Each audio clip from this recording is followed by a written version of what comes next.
Disruption by digital technologies.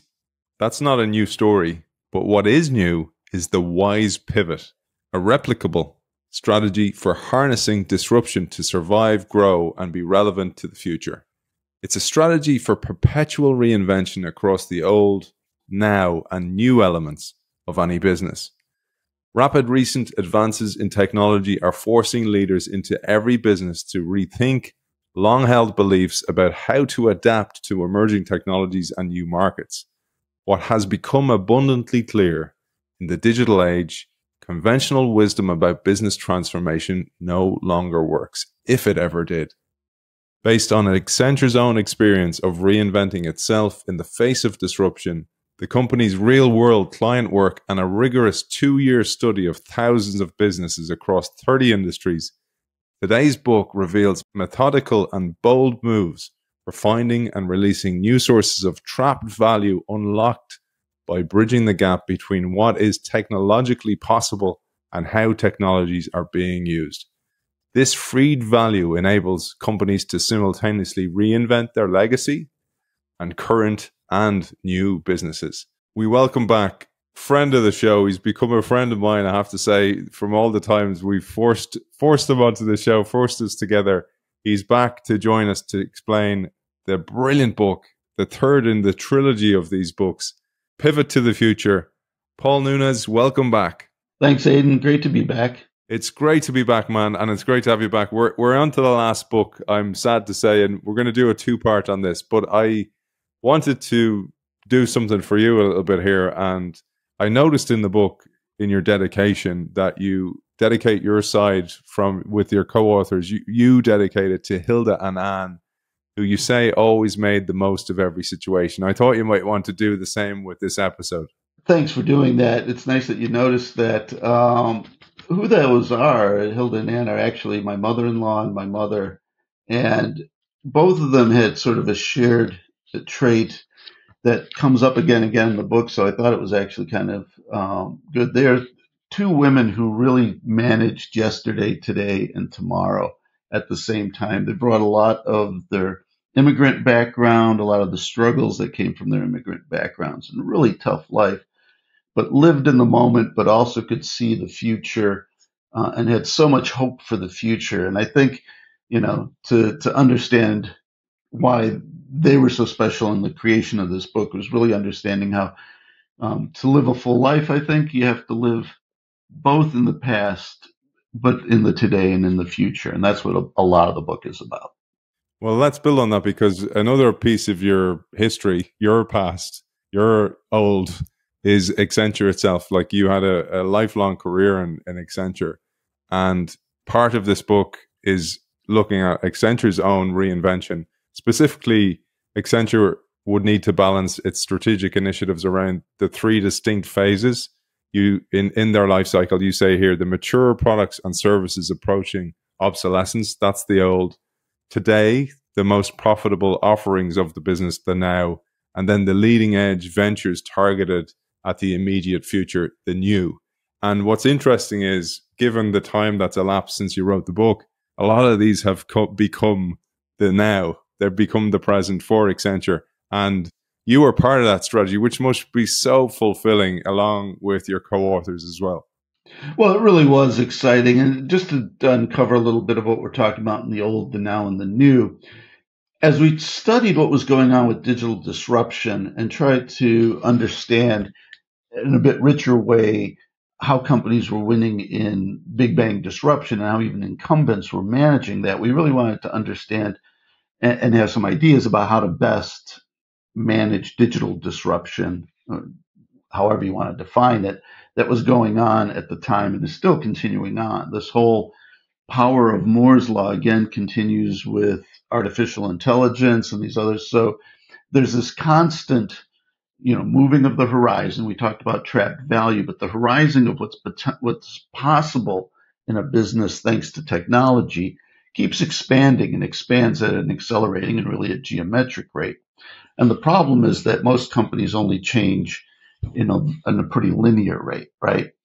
And often it's in a very stepped, it's in a punctuated way that we call transformation. So Meanwhile, technology is going like this, but companies are going like this, and they're designing transformation programs. So this was the big question was, well, for me and for my colleagues at Accenture was, well, how do we circle that square? How do we, fit that in? How do we create strategies that deal with the fact that technology is getting away from us in a very linear transformation kind of world? And where does the S curve fit into that as well? And we came to the recognition, we studied all these companies, particularly the incumbents that were succeeding and seemingly succeeding in digital transformation. And we realized that there were really three horizons that companies were managing against and doing so simultaneously. And what's important is recognizing that that's the old, the now, and the new, not just the now, the near term, and the far term. So, alchemy of growth, there's lots of things, bifocal, near, and far. There's a lot of stuff that talks about the horizons from now going forward. Like I said, McKinsey has a nice three horizon model in alchemy of growth and such, but it was always forward looking. And what we found really interesting in our research was the focus on the past, what Bruce Henderson might call in his model the dogs, right? And what's really interesting for those who are familiar with the BCG, Boston Consulting Group, and Bruce Henderson's work, that's where we get the term cash cow from, right? Because there was the matrix of the four kinds of businesses. I think our listeners will probably be vaguely familiar, at least, with this. But what's really interesting is that, some businesses can be dogs, they can be cash cows, they can be stars. What was always interesting to me, as I learned, is that dogs didn't mean that they were bad businesses. They were more businesses you kept because you loved them, like a dog, because they may be old, but you had a sentimental attachment that didn't make as much sense from a business or an economic. That explains the nickname my wife has for me. Yeah, exactly. You're not a dog. But it also explains why people will spend multi-thousands of dollars on surgeries, right, for their pets. Maybe it doesn't make economic sense on a certain level, but it certainly makes sense because we love our dogs. So the importance of the dogs is most companies have old businesses that they're very emotionally attached to, and rightly so in many ways, because it's what brought them to the table. It's what gave them their greatest success. Real Coke, old Coke, new Coke, but people remember the bringing back of the old Coke formula. It's more than just an emotional attachment. People really like the old products, but sometimes they're not always as profitable. But these businesses are really important to what we saw as successful businesses as you balance historical business with the now business and the new business. So one of the key reasons is because the old business is critical in funding the new businesses. Oftentimes they throw off a lot of cash, more than even the cash cows, and we'll talk about that in a moment. You could say they were cash cows, but as they start to shrink in that, it's a different kind of animal. But the important thing is that these businesses are really critical as the anchor businesses. And by anchor, I mean the one that secures you, not the one that holds you back, but actually fits as the foundation that helps you from getting blown off course and finding your way across these horizons into the future. There's a key term as well that constantly pops up throughout the book, and it'd be important to maybe describe this at this stage. Given the book is called Pivot to the Future, you introduce a term that you guys called the wise pivot. Yeah, the wise pivot is really this idea that what happens is you have to jump three curves at the same time. So there's the old, the now, and the new. What happens is actually you move across all three of those at the same time. And I'll go into that in a bit more detail. So let me explain that a little more. It's like, what's going on with these three curves then if we're managing three curves simultaneously? And by three curves, again, I don't mean the portfolio of businesses. I don't mean, you have an old, if you're Nokia, you have an old business in forestry and a now business in boots and a new business in that. I'm really talking about businesses in essentially the same area, but of which have different levels of maturity. I'll give you a good example. PepsiCo is a great example. of a company that is anchored in the old sugar, water, Pepsi products, right? But has a now of a broader range of better for you products, and then all the way to the very healthy for you and the leading edge stuff like overnight oats works nicely with their oatmeal business, which is pretty much Quaker Oats is the dominant U.S. and probably a leading worldwide oats maker, Quaker Oats. So we see this multi-horizon thing, and the story really goes to Indra Nooyi, the CEO at the time, and the really game-changing CEO, who saw that she had to move away from research in just pure strawberry flavored colas and vanilla flavored colas, and actually worked. And it's an interesting story. She actually worked to the research lab and their head of R&D, and force that person to come out and look at the company in a much broader way. Because what happens is, and what we found is, a lot of times it's the company, it's the part of the business that's making the most money that funds the research, and that research can be about product extensions in that business.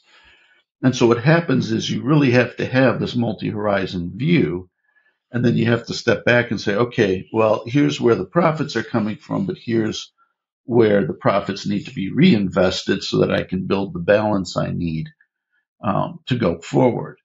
And that takes a really visionary CEO. It takes a CEO and a leadership team that can create a compelling vision of the future that has all three horizons, not just in their own mind, but in the next level downs in the C-suite, but also all the way down to employees who can recognize, okay, to the line level employee has a sense that, I'm proud of where my company is going and all the things we're doing in Horizon, the new, but I'm also quite proud and successful, and we're very successful in the old as well. I'm continuing on with that.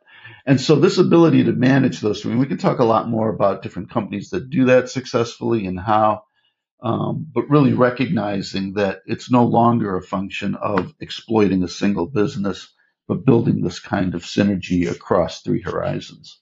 I think it's always useful to get a handle on the terms and a kind of mental model for the book, especially when we're doing these deep dives. And there's a line here, a quote, an excerpt that I wanted to share. And I thought of so many of our poor listeners who are stuck in this paradigm at the moment. They're trying to unlock the old to fuel the new. And this line really spoke to me. You wrote, even if sufficient capital can be freed up, inertia may still hold back real change. Today's processes and IT systems, after all, have been optimized sometimes over decades to support the core. They are literally hard-coded to implement a strategy perhaps long forgotten. These corporate antibodies may unintentionally destroy initiatives with the potential to lead managers to the future. The old wakes up every morning determined to kill the new. The solution requires a reallocation of resources driven from the top, the CEO, the CFO, and other members of the executive team. That spoke volumes to me because I've been in that situation where you're in the trenches, maybe in middle management, trying to drive the change from the middle or below. And it's so difficult unless they're unlocked, these resources from the top, including people and financial resources. Yeah, I think that's the key that we saw throughout the book. And it's interesting because it's simple but complex, as so many of these things are, right? I think the simple lesson is that everybody has to be on the same page about where the company's at, what they're doing, and where they're going. I actually probably take a little bit of exception to some of the thinking of, the old wakes up figuring out how to kill the new. I think that's true and true experientially as we've seen it, only to the extent that the old is scared and panicked and doesn't know what's going on and doesn't see that there's a plan and a vision in the company. And in the leaders, in the best companies we saw, there's actually, that becomes less and less true as the old starts to really understand what the plan is, what the strategy is, and where you're going and how you're going to get there, and what the plan is for the old as well. Because corporate needs to be, the top management needs to be very specific about what the role and the plan is for the old. And so, thinking about that in terms of resources, I'll give you, one example. One thing that we found that was really interesting in the research was that the majority of companies, and we did some side research on this as well, and there's others that have done this research, but most of a business's profits go to reinforcing its own business. So we saw that even in ourselves at Accenture, that for a time, a lot of the spending on R&D development was going to the now and the old businesses because they were the most profitable, and they wanted to keep it.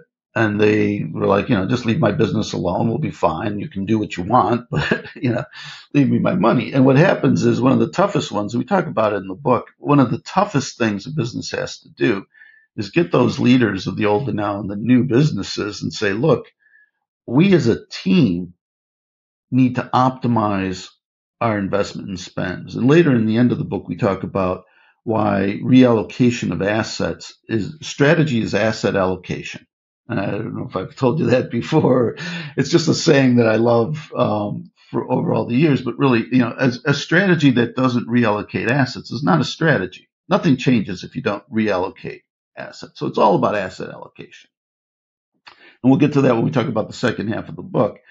But that being so, when you have a multi-horizon business, all those executives really have to be on board, because if you're going to take money from this side and say, look, we're not going to reinvest it in your business because this is the plan to sunset that business, getting those folks on board and recognizing, well, the sunsetting of that business is critical to our success, and the revenues that you're generating and the profits you're generating are critical.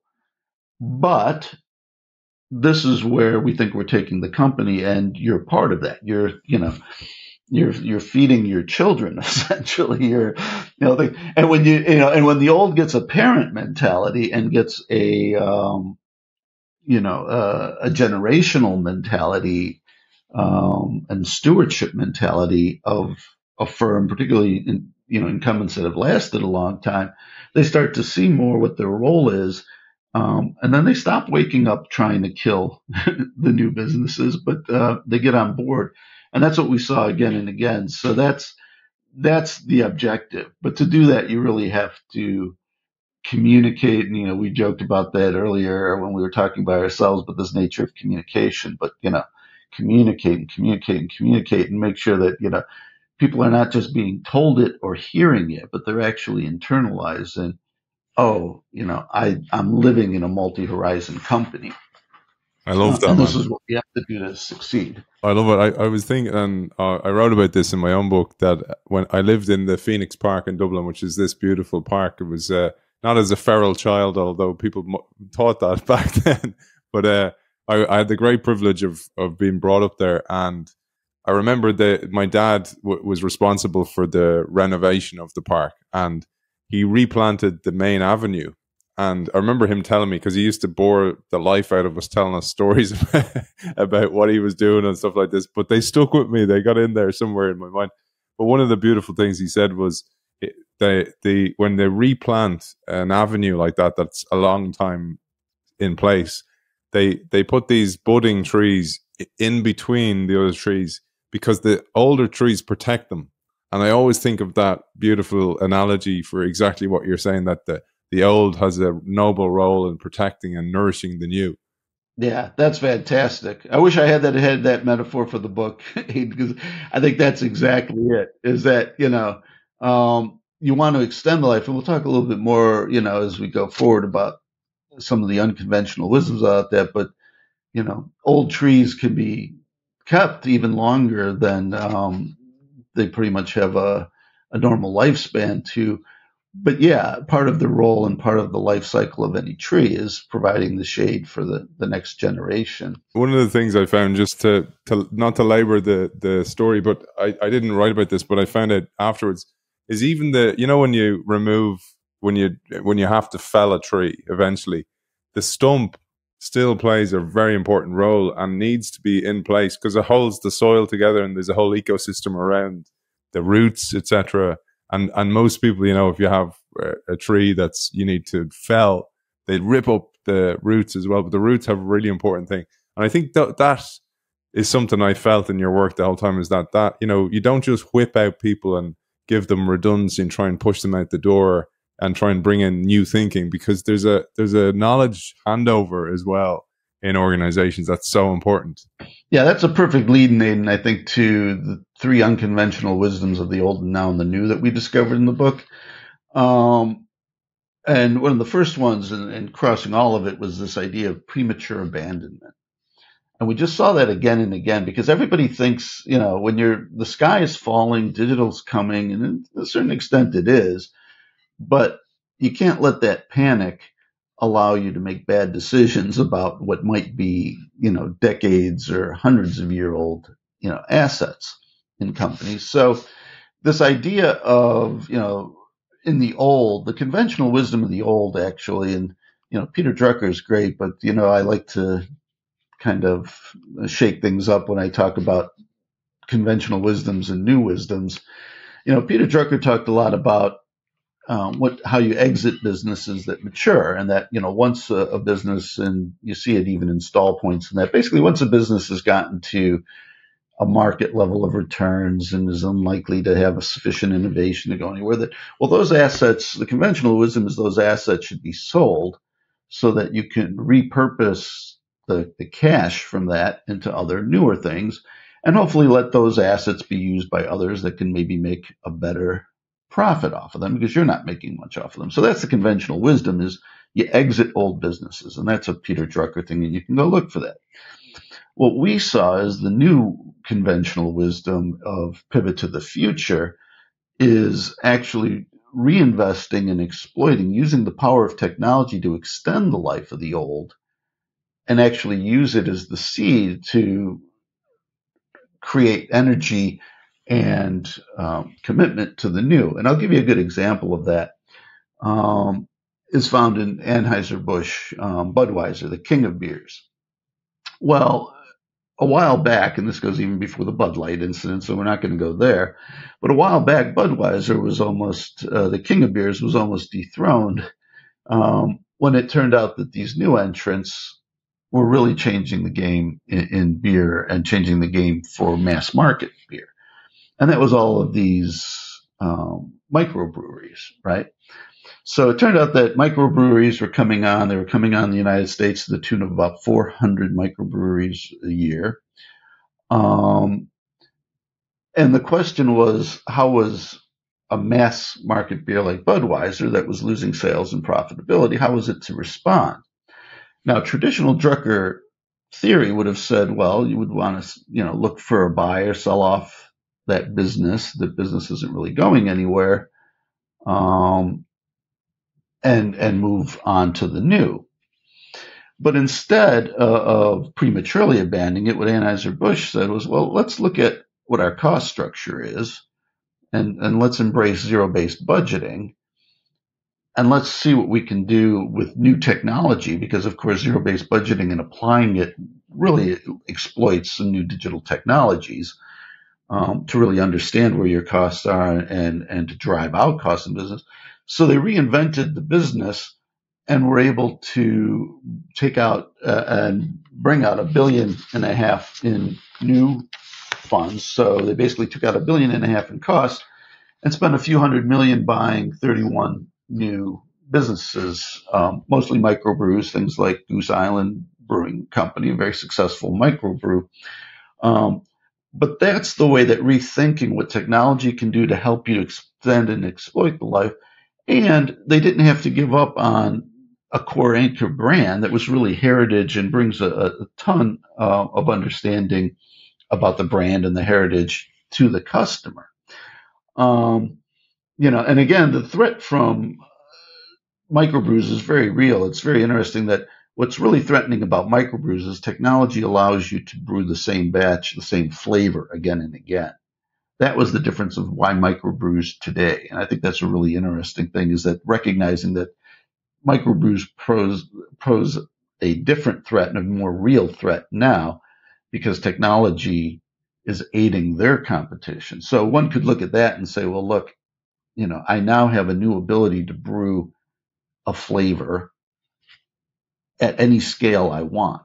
Wasn't really true. That was the advantage of large scale beers. It was that you had the capability, and only large brewers could make a beer taste the same again and again and again. And so that's why it would be easy to say, well, all right, technology has obsolesced any value to large scale brewing. Not the case. That's the first piece of wisdom. The second is a rewriting of wisdom. So we talked about the dogs earlier on, and me in the doghouse, but we now have cash cows, and you have new wisdom on cash cows that, funnily, like, although the book is about 10 years old, it's like this is so relevant today more than ever before. If you look at the differences in conventional wisdom, so Peter Drucker, get rid of the old. The new logic is exploit the old. But in the now, the conventional wisdom of the now is what Bruce Henderson created, the idea of the cash cow, right? Which is incremental innovation. The value of incremental innovation is going to continue to go down. So we call them fancy terms, the marginal utility of additional investments in R&D is likely to go down. Basically, the first dollars find the first most valuable changes we can make, but as we keep throwing money at it, we find lesser and lesser value add things, and that eventually starts to really burn up the profits. So the insight there was that at some point, and generally fairly quickly, any market dominating offering, anything you're having success with, should become what was termed a cash cow. The right strategy is to pull back on the investment in improving the product, because that's just money out the door unless you're making real significant improvements, which in that case would be unlikely. And then you get this engine that's just throwing off a lot of cash. It's the cash cow. Now, what we found as we looked at all these examples is that we didn't really see much of that.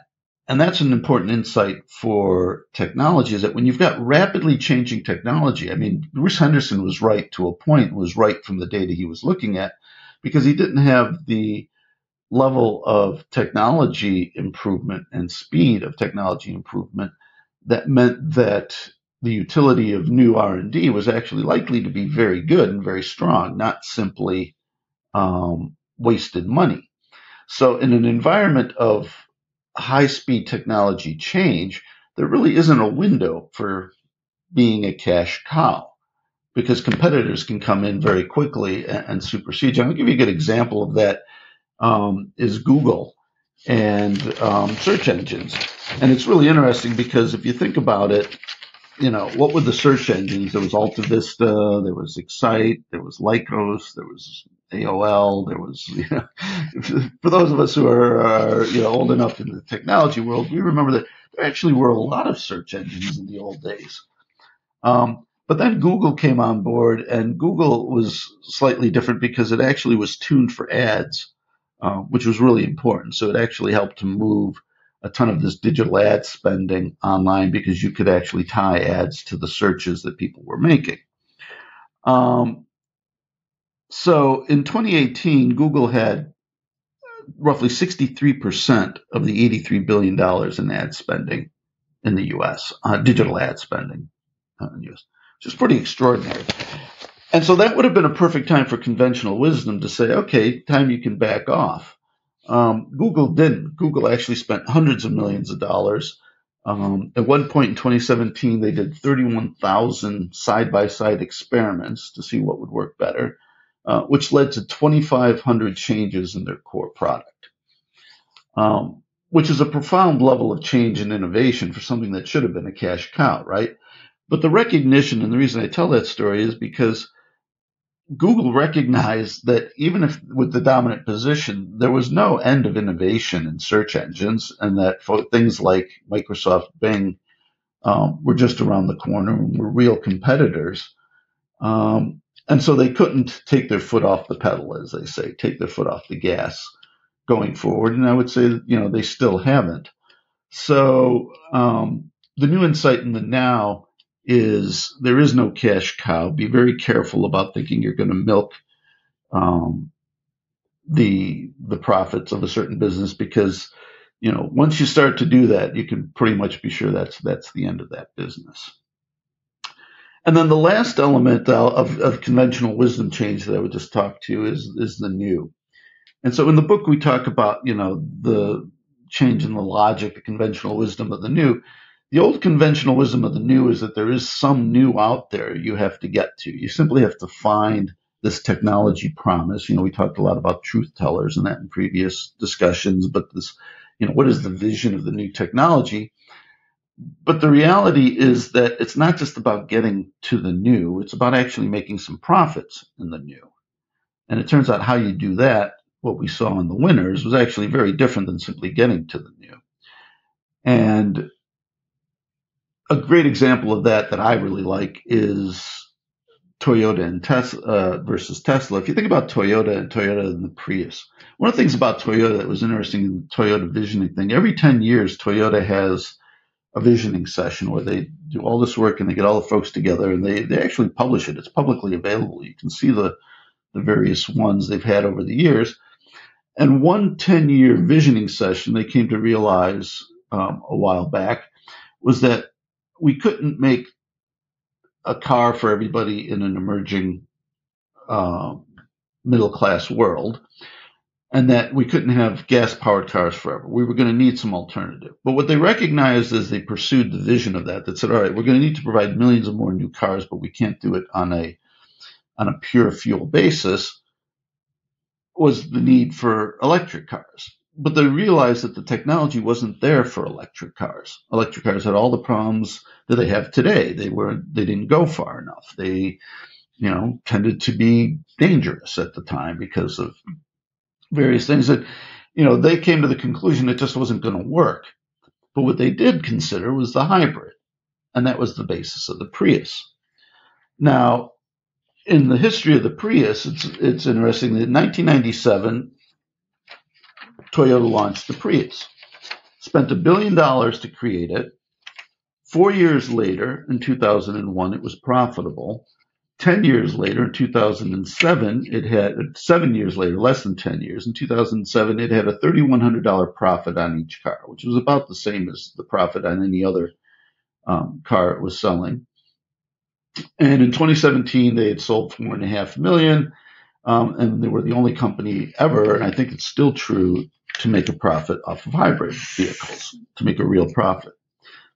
Now, consider Tesla, and I always like to ask people in audiences, when was Tesla created and started in the electric car business, with a vision, with getting to the future? Well, they actually started in 2003. So we're going on 20 years of Teslas.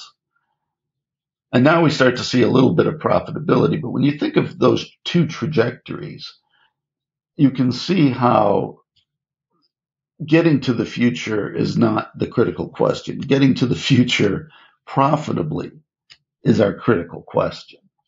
I'll give you another example of that on the negative side, which we don't like to do, but it helps to understand where it can go wrong, is GE and Predix, right? Because GE made a huge commitment in Predix to Internet of the Future. We can talk a bit more about the nature of Internet of the Future, which is really interesting. The Internet of Things, I'm sorry. This Internet of Things, we're going to connect the Internet to everything. But the problem was if you sell off your seed corn, so you look at a GE that was selling off its anchor businesses, GE appliances. Well, they say, appliances is about as mature business as maybe could be, white goods, right? So we'll sell it off to Haier, and Haier becomes the world's leading appliance maker and actually has some good uses for it, and anchors part of its appliance business with GE's appliances. Then we sell off, GE Capital, we sell off all these other businesses, and we start pouring all that money into the future. But that future maybe and doesn't actually come at the timetable we want. It may come, but the key is the timetable. And here's a bit of Paul Nunes logic that I confess I don't have all of the proof yet, but really wanted to study, is this insight that it's not about, innovation versus invention. Innovation, and only Schumpeter and a few other economists have ever really made the separation between innovation and invention. But we need to talk about those separately, because innovation is about the application of invention. If one wants to try and create some specificity of language, it doesn't have to be that way. But if you create that specificity of language, then you realize, okay, the useful application, and it's really the profitable application of invention or technology, is innovation. But I can only innovate to the extent that I have the technology and the invention ready to do that. And the key is, I can accelerate innovation, but accelerating invention is very, very tough. So I can move us more quickly or more slowly to electric cars, but improving the core physics of battery technology, inventing new batteries, that's a lot sketchier. That's a lot less certain. And so what companies really need to do is they think of invention and innovation. As they think of innovation, they need to separate that out, and they need to understand, are they betting on improving the speed of innovation, or are they betting on improving the speed of invention? And if you're betting on the speed of invention, changing the speed of invention, you'd better have a really deep pocket or be really good at what you're doing in science, because invention is a really hard thing to predict. Beautifully articulated, man. I always think about that as in, the term have enough runway, but you need to be able to buy the runway. That's the thing. You need to be able to keep people in the business, et cetera, have it as a project. I always use that as advice for people from a role perspective. If people are looking to move on to a new role, particularly if it's a new industry, don't just jump and go there. Like, dabble with it, do it slowly, just like you would with different horizons, the old, the new, and the old and now and the new. Exactly. Well, and it's the question of the confidence level, and it's a bit like betting on markets, because what happens is we get plateaus of technology where people say, I'm tired of waiting on the next level of invention. I'm going to make the current level of scientific capability work. And in some ways, iTunes is a great example. It's like, well, we're not ready for Spotify yet, but we are ready to sell individual digital songs from a marketplace. And we're just going to make that technology last as a plateau for a period of time. So everybody knew 8-track cassette tapes were not going to be the final answer to recording of music, but it serves a purpose. Now, when companies think about these things, what they have to do, and I hate to say guess or bet, but it becomes a bet about whether people are going to wait for the next level of technology capability, or whether they're going to be satisfied with what it can do right now. And I think what we've seen a lot in the holdback of electric cars, for example, nothing wrong with electric cars conceptually in some ways, we can argue about whether they're greener or not. But the thing is, the battery technology is clearly not what we want it to be. We want 1,000 miles, whether it's hot or cold. We don't want 200 miles or 300 miles even, when it's like, well, it's 300 miles, but you can't run the air conditioning.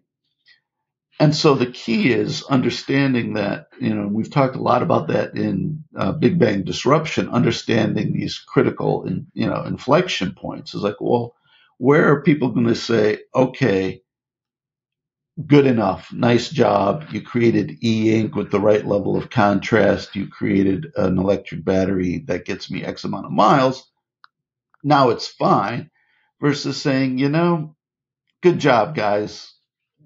Go back to the drawing, go back to the lab and see if you can get me to the next place, and come back to me when you've solved this, that, and that. And it's tough, but companies, I think, really do need to make that distinction. What's going on in invention, what's going on in innovation. Great point, man. And it's also that when you when you make that attempt to build the new thing or to apply the new invention, you're building a muscle inside the organization that will be applicable in the future. It just might be the wrong timing. This is if you have got the pockets and you have got the runway. You're building that strength in the company, and that's so important as well.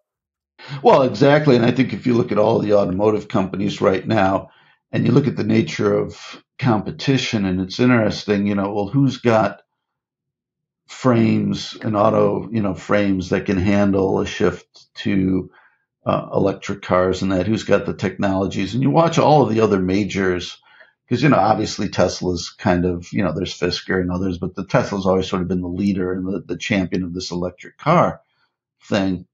But you look at, Porsche and VW, you look at some of the other ones, you look at Bolt, you look at all of the companies are in there. They're all making their bets, and they're all learning along the way. And to your point exactly is that, and it's a question of, how much do I invest now to learn? How much is there to learn? Am I going to learn something different when a different technology comes along? And you can't rule out all of the Chinese automakers and the Indian automakers, and the others. It's like, where is this going to go? And the last thing you want to do is have an automobile frame.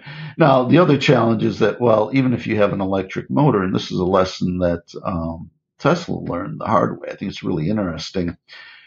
They had the ability to do the electronic stuff, but they didn't necessarily have the ability to buy large volumes of parts and to build the rest of the car in the way that a large scale maker could do it. So when we started having things like lane change awareness and signaling, and, some of the large car part makers, Johnson Controls and those, they want volume sales. And so, of course, their emphasis is going to be on the ones who can say, it's like, I need lane changing sensors for, cars. I want to buy 2, 3, 40 million of them, versus a smaller maker who has to struggle in the parts market for all of these new leading edge parts. So in the same way, we saw that because of COVID, where a lot of automakers were struggling for all these chips and leading edge chips that supported a lot of their technologies.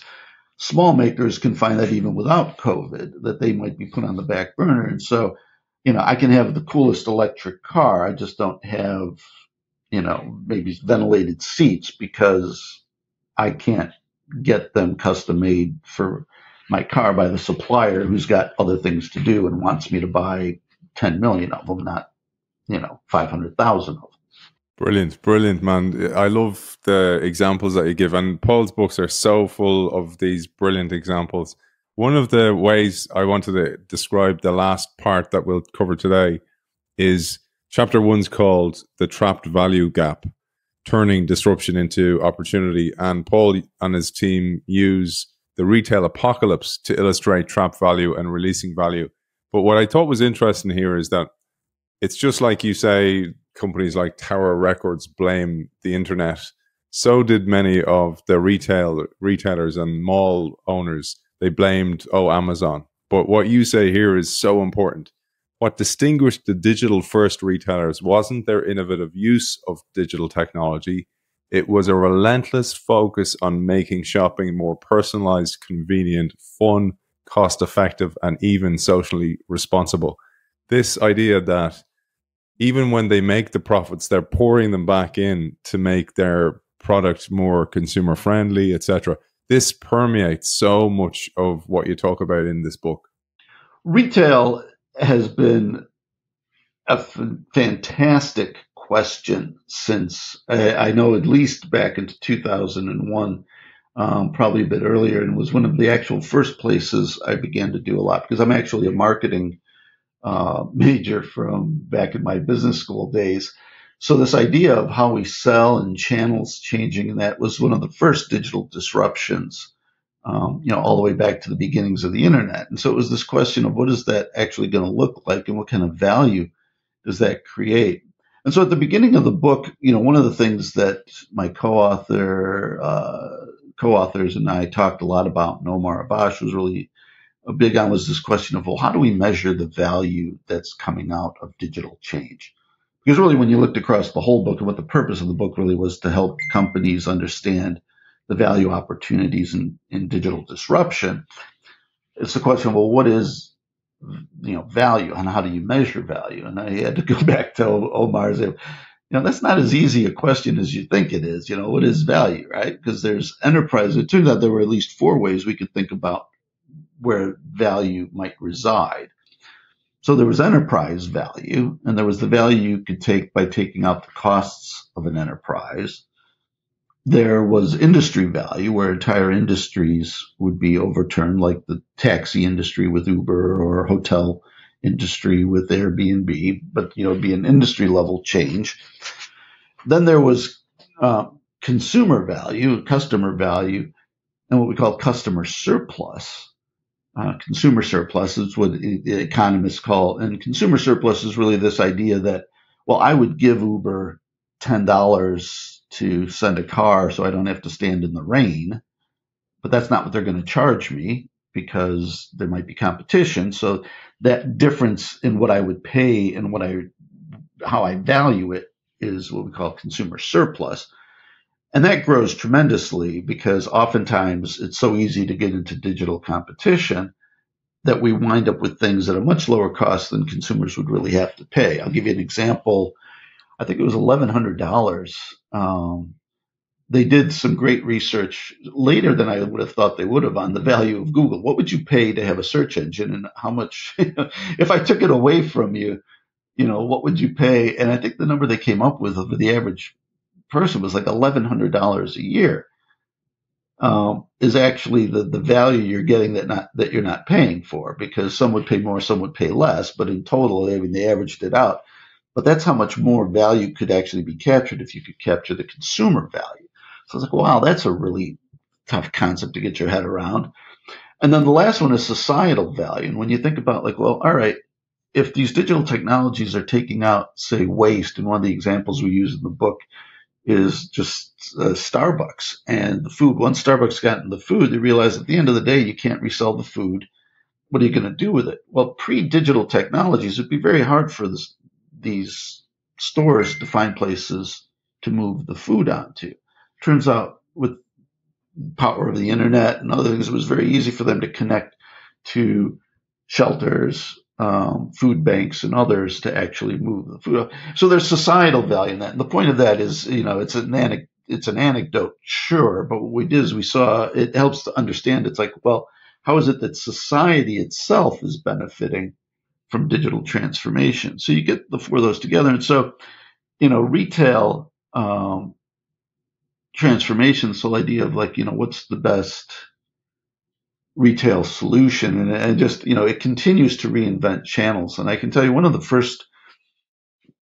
fairly first articles we wrote, and I'll point to it, it's a little self-serving, is The Customer Has Escaped in Harvard Business Review. I wrote it with my co-author Frank Cespedes, and really it was one of the first, if not the first, article on multi-channel management. We didn't call it multi-channel management at the time, unfortunately, but it was about the advent of multi-channel management. Because what we said was, as the internet happens and this retail stuff happens, customers are going to start to cheat the channels. What they're going to do is they're going to go in the store, they're going to try it on, they're going to put their grubby fingers from the food court onto the sweater, right, and do all this. And then they're going to say, I'm not going to buy this, it's got stains on it. I'm going to go buy it online, where I'll get a fresh one or whatever, and where I'll actually be able to pay less because the online retailer doesn't have to pay for all the damaged merchandise or the floor space or all the other stuff at the mall. And so this idea of jumping in and out of channels, and vice versa, it's I'll look online, I'll find the one I want, and then I'll go straight to the mall and pick it up. And then everything that I've invested in sales doesn't really help, because when I get to the mall, I don't want to talk to the salesperson, however well trained they are. I know what I want. I just want to pick it up. And so we've spent the last 20 years trying to figure out all these different segments, and I could go on forever about that. And trust me, I think you know that now. But I encourage listeners to think about segments, the different segments of customers and what their channel needs and demands are. And I know that they're already, every company is thinking about this already, but we see it, this constant evolution of, what goes into creating a useful channel. Who do you partner with to create an effective multi-channel experience? Um, and so, I remember I took channels in marketing in Kellogg School of Management years ago. And to think of how that book has changed in 20 years is profound. Paul, maybe on that, I'll squeeze in one last part before we conclude for today. Is that is one of the key things about this book. You say that so many managers, it's not that they're resisting the new, it's actually that they've been trained to perfectly manage the now and the old. And that's one of the problems. There's this paradigm shift that's required, and it's really, really difficult for senior managers who have got to the top of the ladder based on the way things used to be in a steady state environment. But that environment's no longer with us. Yet their mindset and how they're educated and how they've been trained to manage an organization is. I think that's a great point to end on, Aidan, because I think you highlight exactly what we tried to do in the first part of this book very specifically, and you see it in the other books too, but we try and call out the specific conventional wisdoms. What did you learn in business school? And I often joke with the people I present to that, how many people have been to business school? And it's like, well, I can't give you a refund, but I can at least tell you what they taught you that was wrong and what you need to think now. But it's really important to think specifically about those things. What are the things that we take as truisms in truth from, research that, exit the old businesses, milk the cash cows. These wisdoms get you in trouble when you get into the kind of environment we're in of a hyper innovation, hyper level of change that we see today thanks to the digital revolution. And it's exactly the goal of these series and indeed all Paul's work, not only when he did it in Accenture, but through these books. And I hope through this series that we're doing for you that you both discover Paul's work, book him for keynotes as well. He's available to fly anywhere in the world, and also read his articles both on the HBR, a plethora of articles all over the internet you'll find as well. It's always a pleasure. And by the way, I just want to tell you, before we even start recording, me and Paul spent about 90 minutes going down many rabbit holes, and it's an absolute pleasure to do that as well. So, author of Pivot to the Future, Part 1, Paul Nunes, thank you for joining us. Thanks, Aidan.